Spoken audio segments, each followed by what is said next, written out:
Back in 2016, I came across this very interesting story about a gentleman called Francis Mugo, who was living in Texas.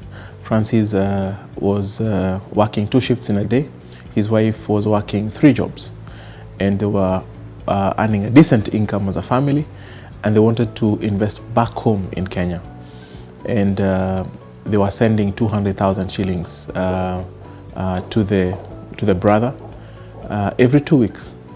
And the brother was supposedly constructing the apartments for them. So he would send pictures of his progress, and he would also send copies of receipts of the materials that he was buying in the process of building the apartments. 2 years later, the gentleman and his wife decided to visit home, and of course the first place they stopped was on their land to see the progress of their project. And to their shock and dismay, they found their land was completely bare. And in fact, the pictures that they were getting were pictures of the neighbor who was doing a construction. And at that point in time, they had sunk in 10 million shillings. And you can imagine the emotions that they were going through. And this is just one of very many stories that you have come across of people who live in the diaspora trying to invest back home, and their money finding itself in other people's pockets. So today we are starting a series addressing diaspora investors, and in today's video I'll be talking about why diaspora investors need to seek the help of professionals or specialists in whatever area that they will be investing in. So my name is Pius Mugo, the Managing Director of Nabo Capital, and you're watching Invest in Africa.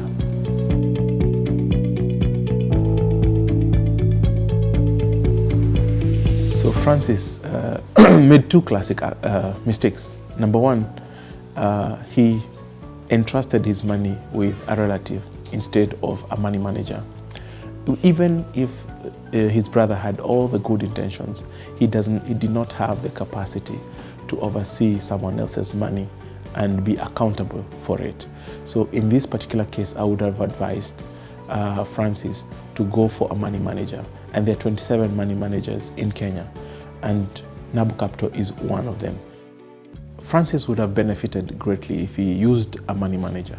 And in this way, number 1, a money manager would have presented to him a set of opportunities that would otherwise not be visible to him while he's in Texas.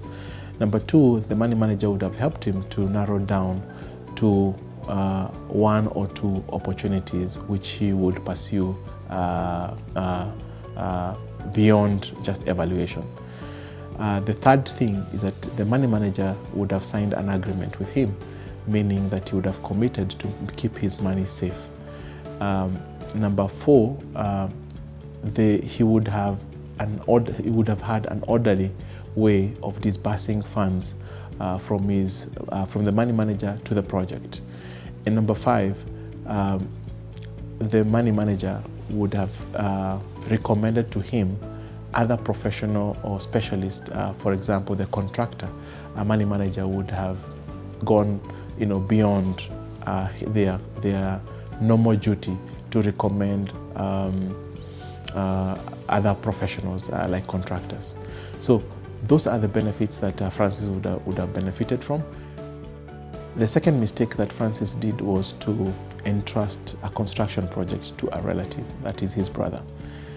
Even if his brother managed to manage his funds successfully, it is highly unlikely that he would have been able to deliver a project of that nature successfully and of the quality that probably Francis would have desired.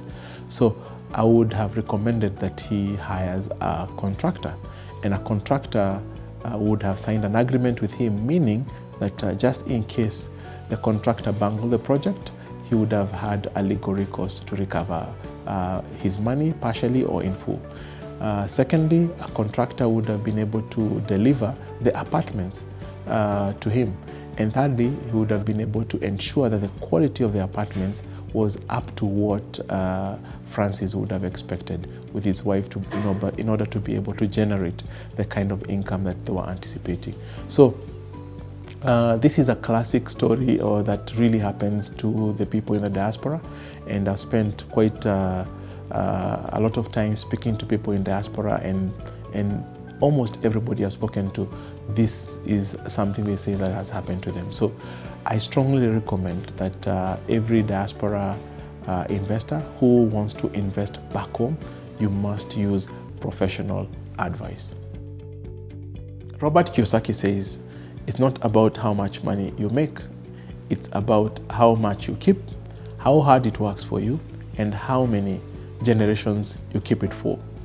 This is the reason why I highly recommend every diaspora investor to use a specialized or professional money manager like Nabo Capital, which is 100% owned by Centum and has been managing other people's money for over 50 years. Thank you for watching. I hope that video has been inspirational to you. In my next video, I will be addressing different kinds of portfolios that we highly recommend for people who live in the diaspora. If you want to engage us in the meantime, please feel free to call us on the number that is on the screen, or write to us on email. The email address is on the screen, or engage us on the various social media platforms that are also available on the screen. And whenever you are in Nairobi, please feel free to visit us at International House, 5th floor, and we'll be more than happy to sit down with you and explore many investment options that might be relevant to you. My name is Pius Mugo, the Managing Director of Nabo Capital, and you're watching Invest in Africa.